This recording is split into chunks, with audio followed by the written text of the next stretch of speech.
So, thank you, Francisco, for joining us today. We're at the lovely Cliveden House Hotel, joined by Francisco, the general manager of the property, also the chair of the Thames Valley Institute of Hospitality, amongst many other hats that he wears that we're hopefully going to jump into today. So, to just get us started, Francisco, how has the last year been for you, for Cliveden House Hotel as well? I think last year has been challenging in many fronts, not only for Cliveden but actually for people as individuals. People have gone from having the freedom of doing anything they wanted to suddenly being locked and this new thing which was called a lockdown back in March 2020, and people didn't quite realize what was happening, I think, for a while. And then we came out of lockdown, but still with a lot of restrictions in place to our day-to-day life. So it's been a challenging time, I think, for me personally, to have to close a business back in March 2020, and almost without knowing exactly when you're reopening, and actually being in hindsight, probably being a bit naive at the time, thinking, okay, it's going to be a couple of weeks and then we're going to open again. And suddenly, it took a bit longer than that, quite a bit longer. So it has been a challenging year, no doubt about it, as a business, but also for each individual, from what I hear, not only from my own experience, but from what I hear from my colleagues around the industry and around the world. So, absolutely. And what do you think it's been like for you personally and the team to get through this as individuals as opposed to just as a business? What's really kept you going throughout this period? I think what kept us going was that desire to actually make it work, and the desire to keep in touch. So a few right at the beginning, we set up a way of actually communicating with our team throughout the entire lockdown, and post some videos and some chats and messages that actually were just meant to lift the spirit more than actually it wasn't about work. It was very much about just keep going. And we've looked at different solutions and different ways of keeping the team engaged, looking at ways of coming out on the other side with a positive impact. After the first lockdown, we came out and we were busy as an hotel, so people kind of came back to the normal life. And although we had mass social distancing and all of that, so I think mentally, the succession of lockdowns, I think that's probably the fact that is the third time that we're again in full lockdown. I think this one is probably a lot harder on everyone. More because I guess the weather doesn't help. The fact that we've had winter and it's been pretty cold and so on. So actually made you can't go out. So eventually you're inside of your house, and not everyone has a house like Cliveden. So it makes it a bit trickier. But you're inside of your house and you're locked. You can't go out. The weather is not great. So. And we all know, at least me being Latin can say that, the sun really changes our spirit and the way we live. So the fact that the weather hasn't helped and so on, and then is a third lockdown as well. It has probably been a lot harder this time than the previous ones. But hopefully we are on the tail end of it, and we've got some light at the end of the tunnel. Absolutely, fingers crossed, and it's a beautiful property. So one thing I was interested in throughout this lockdown period, we've seen hotels come up with all sorts of innovative new business models. We've seen takeaways, we've seen hotels convert themselves into offices and work from home spaces. What have been the most innovative kind of hotel business models that you've seen evolved throughout this period? Yeah, I think there are a lot of great models, and a lot of people has really innovated during the pandemic, and it has really made the difference.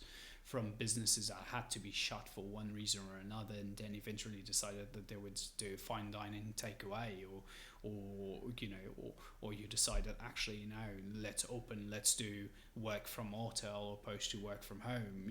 All those innovations I think are key. We decided last year that we would work with one of our partners, a champagne partner, and we would have a trailer in our courtyard, and basically we would do champagne for takeaway.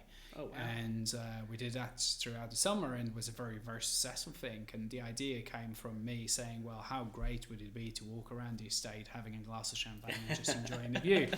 And as things do, sometimes you have these crazy ideas, and you kind of go, well, actually, who are we if we don't give it a go to our crazy ideas?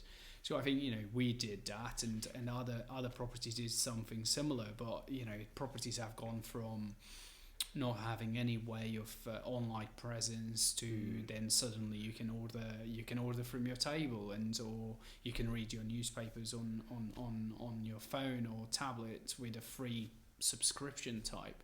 So there are a lot of different solutions that came out, but I think really technology has played a big part on the development of the industry over the last 12 months or so, where businesses that perhaps invested a bit more in technology have seen the benefits of it.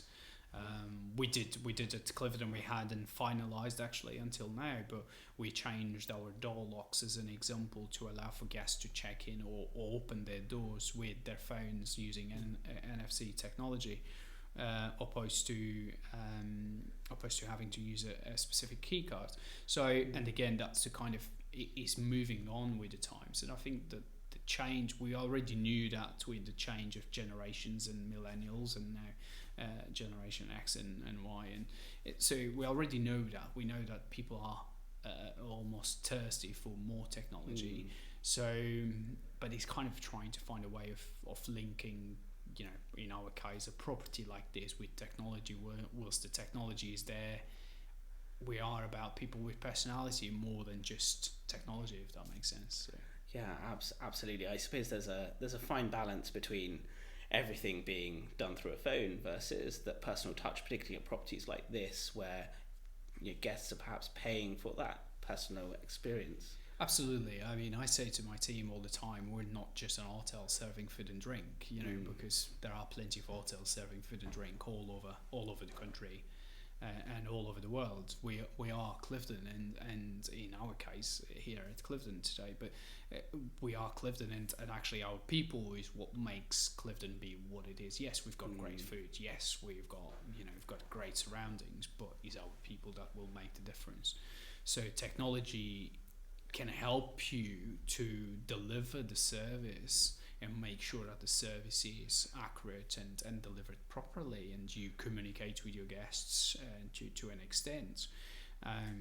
But we can't just move away completely from our day-to-day interactions to suddenly do everything by your phone or a tablet or whatever it is. So, solutions like remote check-in, where you're able to check into the hotel before you actually arrived, will stop you of being on a queue at reception, but it won't stop you of having a conversation with the receptionist, because the receptionist may still take you around the hotel and will talk you through and will show you around. So, but it's important that those solutions are put in place correctly, I guess, in my opinion. Other properties might just think, well, it's great, there isn't a need for a receptionist anymore because they've done check-in and they can go up to the room.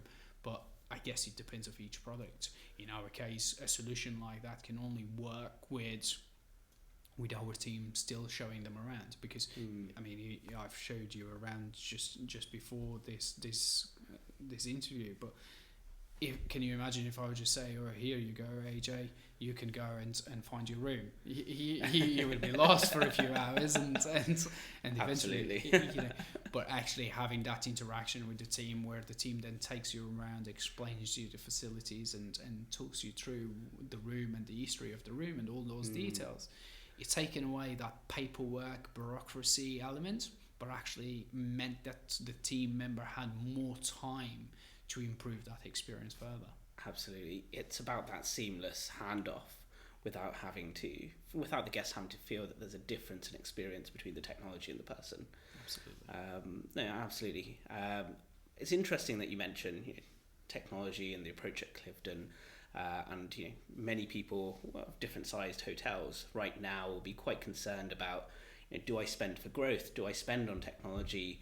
Are my guests going to come back, and when am I going to hit that pre-COVID revenue levels? What would your advice be or approach be for some of the smaller hotels on whether to invest in not just technology but marketing and other growth initiatives, and when's that right time?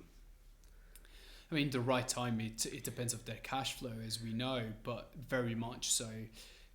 The risk that a lot of businesses would take is that they close all the marketing, they close all their investment when a situation like this happens. And then the other ones that continue to invest and continue to develop their product come out on the other end. They're ready. They can react really quickly to the changes on the market, and they can open their doors, and they've got the technology people are looking for. So if you as a small business or a large business decide to put a stop and a hold in all the investments being on technology or any other matters, then actually you'll be at the back of the queue when people come back, because you might get people booking with you, definitely you will, but they might come to you and then they're going to go, okay, well, that was great, but I'll give you the example of newspapers. Okay, with COVID situation, no one should have newspapers, pieces of paper where everybody shares and reads and so on. Newspapers in hotel lobbies is a common thing, and is something that is part of that experience of being in a hotel lobby, hotel house, or whatever. So when you then suddenly, let's say COVID tells you that you can't or you shouldn't have any type of newspapers because people are sharing unless it's an individual thing, what will hotels do? Will they just stop giving newspapers completely and they save on the cost? But then the guest may feel a bit like, well, hang on a minute, for the same money, I used to have a newspaper, I used to do this, I used to do that. So now you've taken all of this away, but you're actually still charging me the same or more.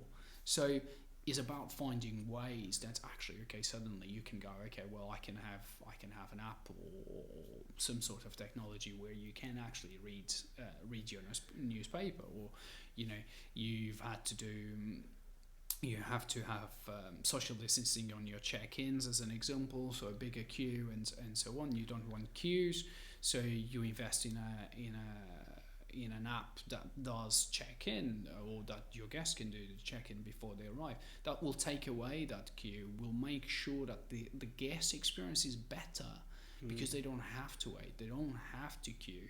So all the investment, you need to look at it and say, okay, well, hang on a minute, what will this give me? By the time I finish, what will this give me? If it is me, I'm ever an optimistic, so it kind of doesn't help, I guess, in a lot of cases.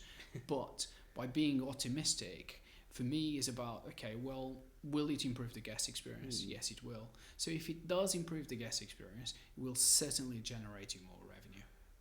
Because if I've got a better experience, I'll be more willing to spend money. And I think that's all of us, any of us, really. Absolutely. And I guess sometimes it can be quite hard to directly tie guest experience through to pounds and dollars and ROI, but I guess through your experiences, you can clearly see there's a return on investment through that experience. Absolutely. It's not just, I mean, we as managers of hotels, we sometimes look too much into P&Ls and what the return on the investment is. And we start looking at numbers and we kind of going, okay, well, this isn't going to work. It doesn't add up, so I can't invest. And yes, I mean, that's true. We need to keep that in the back of our minds. But sometimes the gut feeling is equally important. And as I said, you might look at something and you go, well, I'm going to have to invest £10,000 into bringing this product into a property, and you don't actually know how much revenue is going to give you back from that £10,000 investment. But if you know that it will improve the guest experience, then you know that the guest will probably be happier, will probably leave you a better review, will probably be more willing to spend with you because they're feeling a bit better. If everything is a frustration, I'll go back to the newspapers. You arrive to an hotel that you used to have newspapers before, and now you don't have it. What do you then do? So you then go to reception and say, can I have a newspaper? And they tell you, no, sorry, we don't give any more newspapers because of COVID. And they say, okay, Fine. So now you don't have a newspaper. So what are you going to do? So now you start getting frustrated because you don't have it. And then suddenly you start thinking, well, hang on a minute, they've taken this away, and then something else is going to go wrong, or it's going to happen that's going to trigger you another reaction, and eventually you won't be happy. And then as you're not happy, your review will go down and everything else will go with it. So it's crucial that hotels, businesses, any business really, invests in their product to be in line with what the other businesses are doing, your competition, but also invest in the people, and technology can help in communicating with your team and with your colleagues, and having quicker ways of communication as well. So absolutely agree with everything you've just said there. So I just want to dive into, you're an extremely well-connected individual in the hospitality sector, and I'm sure you're having conversations like this with your peers through the Institute of Hospitality, but also through your wider network. If you were to share one unique piece of insight that if you're allowed to, what maybe it's a bit of data, maybe it's something that you've learned through your experience at Cliveden, what would that be to help them come out of this as well? I think look at what your competitors are doing, and try to be ahead of what they're doing. Try to guess what their next move is going to be. And if you think about managing hotels, a bit like playing chess, you always want to be ahead. You always want to second guess what their move is going to be. So if you second guess that move, it means you can move quicker and you can be better than them. So that's perhaps what I would say. I would say to any hotelier, trust your instinct. Look at what the other businesses are doing. If no one is investing, everybody stopped completely, don't be crazy and go and splash all the cash, because then you're going to be in trouble. But by the same token, believe your instinct. And if you think, well, actually, this will help me. I said at the beginning of this meeting, I'm ever an optimistic, and I kept saying, as we, initially I thought, it's 2 weeks lockdown, 3 weeks, we'll be fine, everything will be fine, forget about it. Well, what you worried about it? I remember still saying that. So if I, but looking back, was my optimism that actually kept me going, and was that kept me going. You know what? We will get out of this no matter what, and when we get out of this, we will be busy again. And of course, we didn't have the same capacity as we had before, because we had social distancing or all the other measures that one would expect. But think outside of the box. I mean, this room that we're here today, it was a meeting room. It's generally a meeting room, or a private dining room. So we transformed it into a lounge. And why did we transform it to a lounge? So we obviously needed more distancing between our tables. So we didn't want to just remove space to our guests. We actually wanted them to have the same spaces. So we then created this and made this into a lounge. So, trust your instinct and try to be ahead of the game all the time. I think that's really what I would tell anyone in the hospitality industry, leisure tourism. Trust your instinct, stick to your guns, and look after your team, because if you do look after your team will make sure that it works. And if you really communicate to them exactly what you're working on and the reason why you've implemented a change, or you've implemented a new product or a solution, and you've clearly communicated, they will make everything in their power to make that product work. If you just decide because you're the manager and you just want to do it, that's fine. You can do it. But I tell you, 8, 9 out of 10, probably the solution will fail because your team doesn't believe in it. Absolutely agree with that. And I think I share your optimism. February last year, around this time, I had flights to China booked. I thought I could still go. But thank you, Francisco. Just one last question to finish us off, and a bit of a fun one. The Cliveden's open, and you can invite 3 people, dead or alive, to dinner. Who would they be?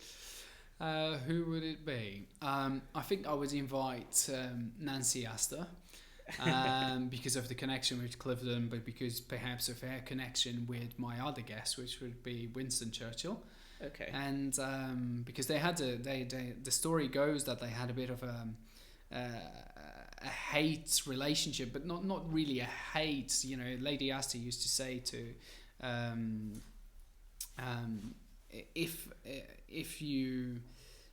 Lady Astor used to say to Winston Churchill, "If you were my husband, I would poison your tea," and he used to say to her, "If I were your husband, I would drink it."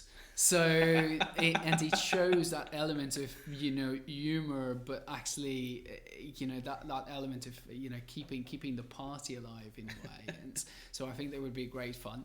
And the other person I would invite, which is different generations, but would be Sean Connery, the actor. And the reason is because I very much think that he's, if in my opinion, and it's just my opinion, if there is someone that really represents that element of a gentleman, I think Sean Connery did that very well. So, and I think, you know, again, having a party where you've got these characters and Sean Connery had his own humour, so having a party with, or dinner with these people would certainly be an interesting one, in my opinion. No, absolutely, great choice. Well, thank you very much, Francisco. Pleasure. Thanks for that.